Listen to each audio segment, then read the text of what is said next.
السلام عليكم، ازيكم جميعا؟ يا رب تكونوا بخير وفي صحة وسلامة. كل سنة وانتم طيبين. النهاردة هعمل معاكم ورق العنب، بقى متوفر موجود دلوقتي في الأسواق.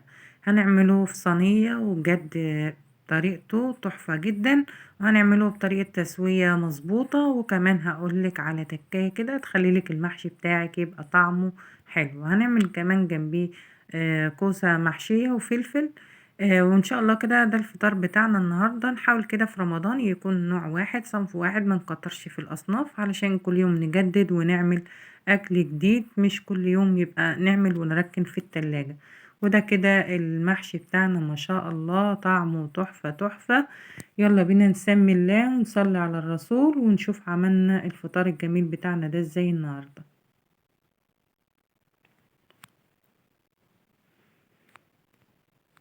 مبدئيا كده هنا بجهز هنا 3 بصلات وسط، ممكن تستخدمي بصلاية كبيرة زي ما تحبي. اقطعها هنا حلقات بس تكون سميكة، اهم حاجة هنا الحلقات بتاعتي تكون سميكة. ممكن تستخدمي بصلاية واحدة كبيرة، ممكن تزودي عن كده حسب الكمية اللي انتي بتكوني عاملاها. واحط هنا 3 حبات طماطم هقطعهم برضو طرنشات بالشكل ده، والطرنشات بتاعتي تكون سميكة. هنا خلاص قطعت الطماطم بتاعتي والبصل. هجيب بقى هنا الصينية اللي احنا هنلف فيها ونسوي فيها كل حاجة على طول. هحط هنا بقى فيها معلقة سمنة، وبكون مجهزة عندي هنا لحمة حوالي 600 جرام لحمة. اي نوع لحمة تفضليها اشتغلي بيها، بس اهم حاجة ان انت تكوني مقطعاها شرايح رقيقة علشان تستوي معاك على طول. ممكن تستبدلي اللحمة هنا بفراخ، مفيش اي مشكلة. ممكن تعمليها ببانيه، ممكن تعمليها باوراق، بس تخلي الاوراق من العظم علشان ما تاخدش منك مساحة في الصينية واحنا بنلف عليها ورق العنب. هنا انا اللحمة مش شرط ان انا اسويها، انا يدوب بديها صدمة بس بالشكل ده. وهنزل عليها هنا بقى كمان بالبصل والطماطم، وهنا هنزل بالبصل والطماطم وما احاولش اقلب فيه كتير علشان انا مش عايزة البصل يفك من بعضيه او الشكل بتاعه يتبهدل. هحط هنا نص معلقة صغيرة ملح، وما تزيديش عن كده علشان الحاجة ما تبقاش حادقة منك، او ربع معلقة ملح بس. وهحط هنا معلقة بهارات، وهحط معلقة بابريكا صغيرة. تمام كده. هقلب بقى اللحمة مع الطماطم والبصل والبهارات، وهقلب براحة زي ما قلت علشان انا مش عايزة شكل الحلقات بتاعتي يبوظ، عشان الشكل في الاخر، وعلشان ايه تدينا شكل حلو في الاخر يعني. ده المقصد يعني. هنا بعد ما قلبت بقى كله مع بعض، وههدي بقى النار عليه خالص، وهسيبه بقى مع نفسه تلت ساعة كده يستوي على نار هادية. هي مش هيستوي سوا كامل، بس احنا ايه هنسيبه يستوي. هنيجي بقى هنا هنجهز التسبيكة بتاعت المحشي او التقلية بتاعت المحشي او الصلصة بتاعت المحشي زي ما كل بلد ما بتقول. هحط هنا بصل، والمحشي بيحب البصل الكتير. كل ما تزودي بصل كل لما تلاقي المحشي بتاعك مسكر. واهم حاجة هنا ما تيجي تفرمي البصل بتاع المحشي، ما تفرميهوش فرم ناعم، بيكون خشن. تمام كده. في حلة هنا على النار بقى، وهحط هنا معلقة سمنة كبيرة. وبرده هنا المحشي بيحتاج سمنة وبيحتاج بصل. هقلب بقى البصل بتاعي بقى بالشكل ده لحد لما يدبل وياخد اللون الذهبي. هنا بقى عشان ننجز ونعمل كل حاجة في وقت بسيط، هنجهز المية اللي هنسلق فيها ورق العنب. ده ورق العنب انا كنت مخزناه معاكم قبل كده. والورق العنب متوفر معاكم في الوقت في الاسواق، بس بوريك ان الطريقة بتاعتي في التخزين بيضل ما شاء الله لونه اخضر محتفظ بلونه، كمان لما بنسلقه بقى لونه اصفر فاتح كده، وبيكون شكله حلو ومحتفظ بالخضار بتاعه. هجيب بقى هنا فلفل احمر وفلفل اخضر، وهيبدأ ان انا اقطعه بحيث ان المحشي يبقى فيه نسبة حرقان بسيطة كده بتديله طعم حلو. ونشتغل كل حاجة كده ان شاء الله في وقت واحد، مش تقعدي تعملي الصلصة واللحمة لا، كله ان شاء الله كده في وقت واحد، بحيث ان انت تدخلي المطبخ ساعتين تبصي تلاقيكي ايه ما شاء الله مجهزة كل حاجة. هسلق هنا بقى الورق، وتحاولي ان انت تفككيه كده من بعضيه علشان ما يكونش فيه حتت نية في النص، او بتبقى لسه خضرة زي ما هي، ما ايه ما طلهاش مية. تمام كده.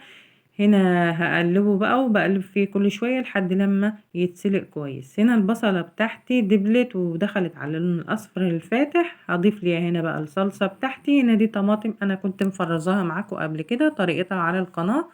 بجد بتفضل محتفظة بلونها وطعمها مش بيغير، وتقعد معاكي من السنة للسنة.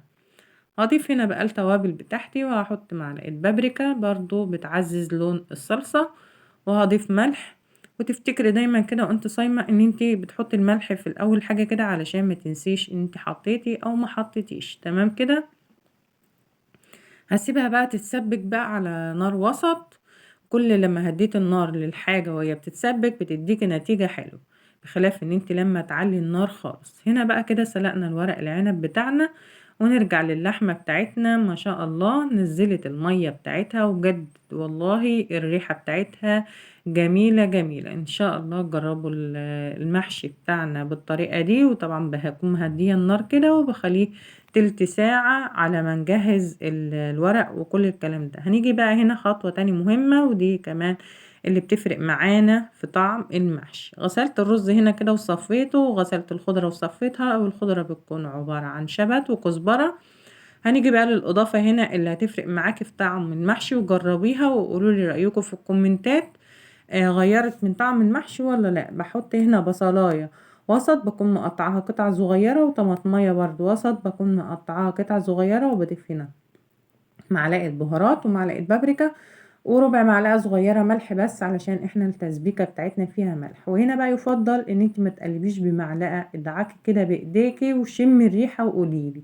بجد ريحة جميلة يعني والله العظيم. الرز كده من ريحته وانت بتدعكيه كده بالخضرة والبصل والطماطم يتاكل ني. هنا بعد ما قلبته بقى كويس بجيب بقى هنا الصلصة وبضيف على قد ما الرز بتاعي ما ياخد. تمام كده. انا ما اقدرش بقى اقلب بايديا علشان الصلصة سخنة خالص. لو باردة هتقلبي بايديك بيكون افضل. تمام كده.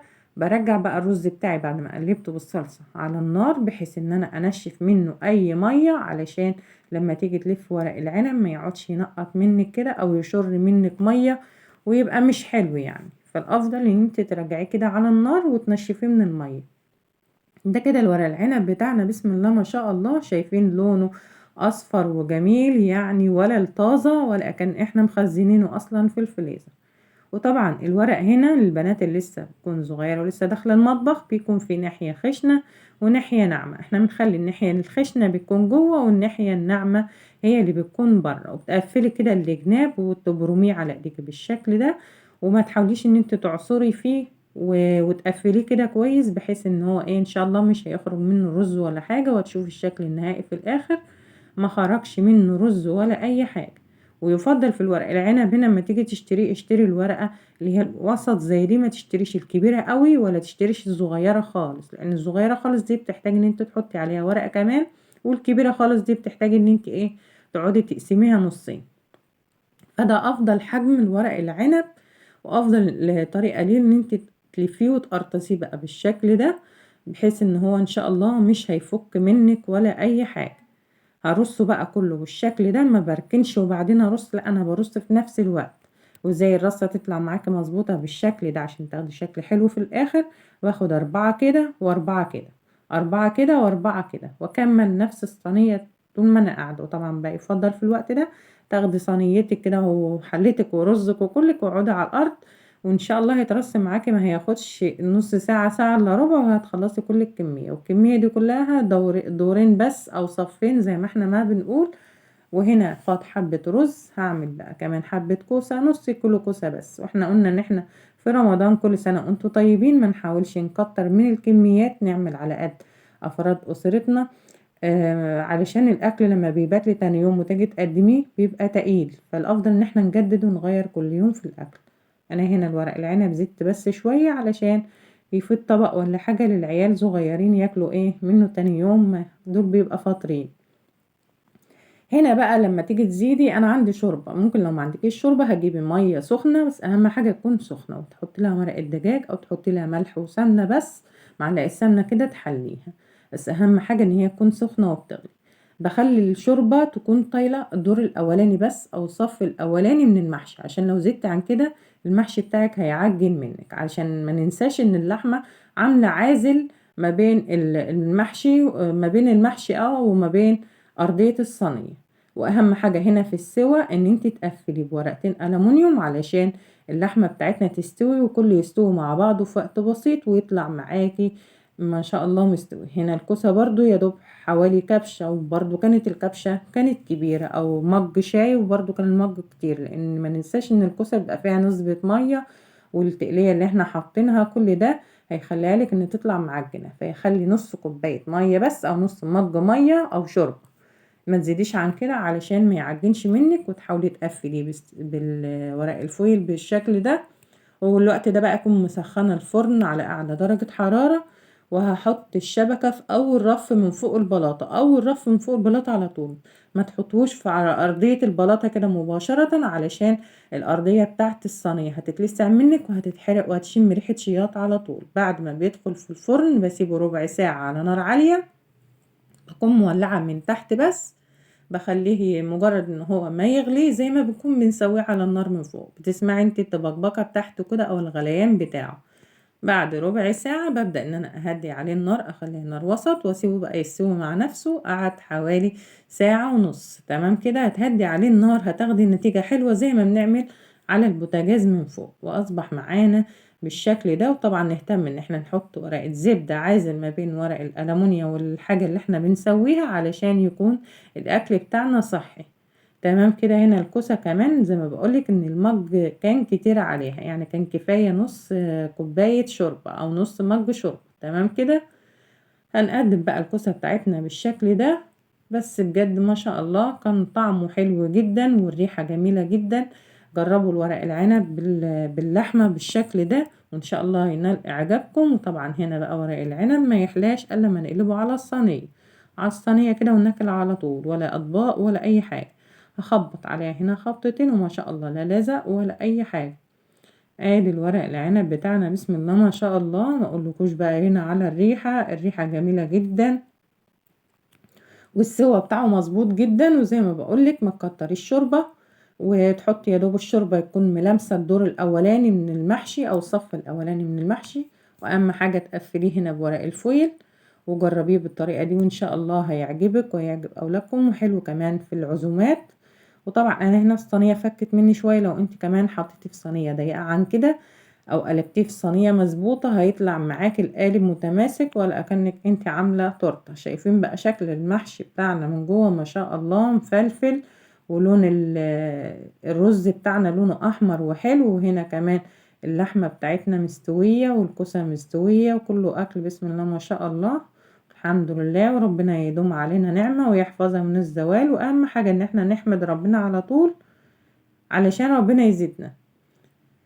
ادي شكل الرصة من الجنب، هي اتفككت مني بس ما شاء الله الرز مفهوش المحشي مفهوش فتفوتة الرز طالعة منه بره، يعني ما شاء الله. ما تقفلي كده وتلفي زي ما وريتك كده في اول فيديو هتطلع معاكي مظبوط. وادي اللحمة بسم الله ما شاء الله يعني دايبة دوب، وانا مش قادرة امسكها لان هي سخنة خالص بجد. والله جربوا المحشي او ورق العنب بالطريقة دي وان شاء الله هيعجبكم. وكل سنة وانتم طيبين، واتمنى الفيديو يكون عجبكم، واشوفكم فيديو جديد، والسلام عليكم ورحمة الله وبركاته.